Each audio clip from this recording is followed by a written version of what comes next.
স্বাগত তাসিন টিউটোরিয়ালসে। আজকে আমরা দেখব লাস্ট ভিডিওতে আমরা যেই শীটটাকে হাইড করেছিলাম সেই শীটটাকে আমরা কিভাবে আনহাইড করতে পারি আমাদের প্রয়োজনে, এবং আমরা সেটাকে এডিট করতে চাচ্ছি। এই যে এখানে আমাদের দেখুন ড্রপডাউন লিস্ট আছে, এই কারণে আমার ওখানে এডিট করার প্রয়োজন। এই কারণে আমি কি করব, আমি এইখানে যখন দেখুন এই বারে আমি নিচে যখন রাইট ক্লিক করছি মাউসের, তখন কিন্তু কোনো পপ আপ আমি দেখতে পাচ্ছি না, আসছে না। কিন্তু যখন আমি শীটের উপরে ক্লিক করব তখন দেখতে পাচ্ছি। তো আমাদের এখানে বাইরে ক্লিক না করে শীটের উপরে ক্লিক করতে হবে। এখানে আছে হাইড, এখানে আছে আনহাইড। তো এখন আমি আনহাইড করতে যাচ্ছি। আনহাইডে ক্লিক করব। ক্লিক করার পর এই যে আনহাইডের যে হাইড করা যেগুলো লিস্টটা আছে সেগুলো আমার এখানে চলে আসছে। তো আমি এখান থেকে একটা মাত্র আমার আছে হাইড করা, এই জন্য আমি একটাকে আনহাইড করছি।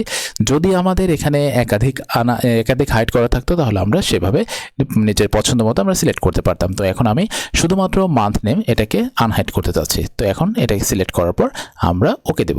ওকে দিলে দেখুন আমার এখানে কিন্তু যেটা হাইড করা ছিল সেই শিটটা কিন্তু ওপেন হয়ে গেছে। তো এইভাবে আমরা হাইডটাকে আনহাইড করে ফেলতে পারি। দেখা হচ্ছে নেক্সট ভিডিওতে। ততক্ষণ পর্যন্ত নিজের যত্ন নেবেন। আল্লাহ হাফেজ।